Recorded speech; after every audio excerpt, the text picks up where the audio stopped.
cash is always a bad investment. I mean, when people said cash is king a year ago, I mean, that's crazy. I mean, cash wasn't producing anything, and it was sure to go down in value over time. And then you always want to be sure you have enough. I mean, it's like oxygen. You want to be sure it's around, you know, but you don't need to have excessive amounts of it around. And cash, we will always have enough cash around. But anytime we have surplus cash around, I'm unhappy. I mean, I would much rather have good businesses than cash. And we found a chance in the last year or thereabouts to deploy. We came in with something over $40 billion in cash, and we've got about $20 billion now, and we've had some earnings. So we put a lot of cash to work, and I like that. No, I'd much rather own a good business than have cash. And it is a hedge against the dollar? Well, you can say all assets are a hedge against the dollar. I mean, but all you know is that the dollar is going to be worth less 10, 20, 30 years from now. I say worth less, not worthless. Right. You want to watch that. But it will be, you know, and that's true of almost every currency that I can think of. The question is how much it depreciates in value. But cash is not a place that. Now, why is that? Well, because the dollar is going to be worth less. Because we'll print more of them in relation to the amount of goods that are moving. You know, if we dropped $1 million of cash into every household in the United States today, everybody would feel very good, except the people that invested in things that were denominated in dollars. And, you know, Exactly. There will be no tendency toward deflation in this country over time. I look to the farm itself as to what it would produce. That's what I do in terms of stocks. Now, there are other kinds of assets that don't produce anything, but you count on them becoming more attractive to people next year or the year after. You're looking to the price change rather than the output of the investment. That's a whole different game. I mean, that if you buy, we'll say, art as an investment, and you pay $20 million for some painting, you know, you don't look for the painting to produce anything. You just, if you're looking at it as an investment, you just hope somebody else will like that painting even more a year from now or 2 years from now. You're betting on the price of the asset rather than the productivity of the asset. I like things where I look at the productivity of the asset. You know, I've used this example before, but if you take all of the gold in the world that's ever been produced, it comes to about 165,000 metric tons. Some people get excited just talking about that sort of thing. But if you put that all together in a cube, you would have a cube that's about 67 feet on a side. So we can take something maybe about the length of this hall here and have a cube like that, and that would be all the gold in the world. That gold at present prices is selling for $7 trillion. So that cube is a $7 trillion asset. Now, all of the stock market in the United States, I don't know the exact figure now, might be 20 trillion. So would you rather have a third of all of the businesses that exist in the United States, or would you rather have that cube to look at? That cube, if you take all of the farmland in the United States, there's about 1 billion acres of farmland. That's a little over 1.5 million square miles, about half of the continental United States. If you take all of the farmland in the United States, that 1 billion acres, you add in 7 Exxon Mobils, and then leave yourself $1 trillion for kind of walking around incidentals, that would be the value of that cube. Now, would I rather have that cube, 67 feet on each side of gold, or would I rather have all the farmland in the United States plus 7 Exxon Mobils plus $1 trillion to stick in my pocket? I think that's kind of an easy decision, but people like gold. An entity that has durable competitive advantage, somebody that not only is doing well now, but will do well 10 or 20 years from now. And capitalism, when you have a wonderful business, it's like having an economic castle.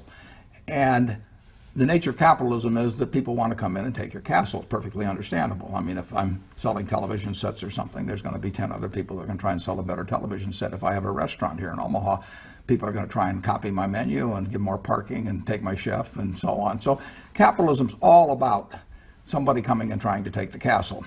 Now, what you need is you need a castle that has some durable competitive advantage, some castle that has a moat around it. And that moat, one of the best moats in many respects, is to be a low-cost producer. But sometimes the moat is just having more talent. I mean, if you're the heavyweight champion of the world and you keep knocking out people, you've got a competitive advantage as long as you can keep doing it. And it's very profitable if you're the one that happens to be able to do it. If you can turn out great motion pictures, I mean, Steven Spielberg, I mean, he's a fellow to bet on, and it has enormous economic value. Well, we're looking for that institutionalized. We're not looking for the best brain surgeon in town. We're looking for the Mayo Clinic.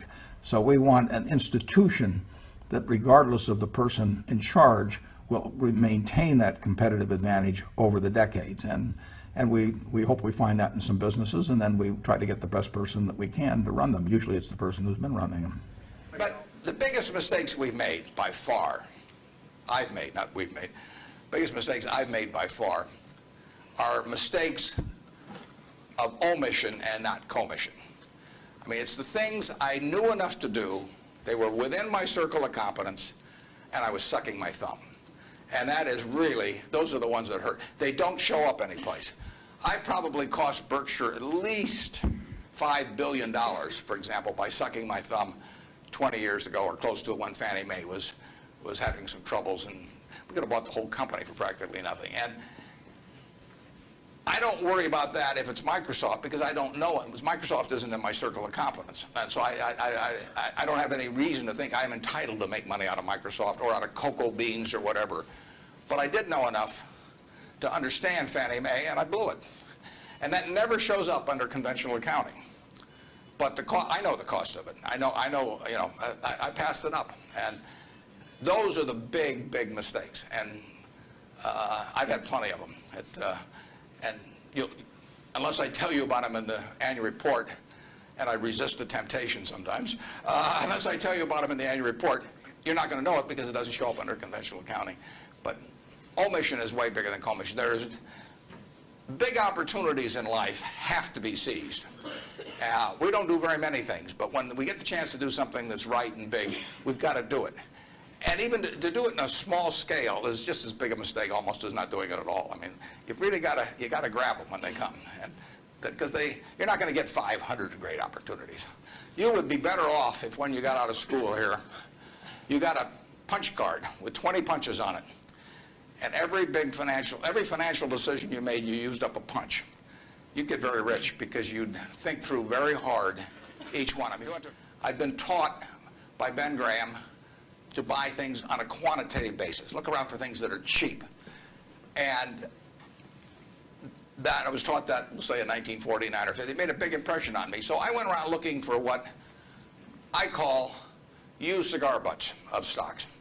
And the cigar butt approach to buying stocks is that you walk down the street and you're looking around for cigar butts, and you find this on the street, this terrible looking, soggy, ugly looking cigar, one puff left in it. But you pick it up and you get your one puff. Disgusting, you throw it away, but it's free. I mean, it's cheap.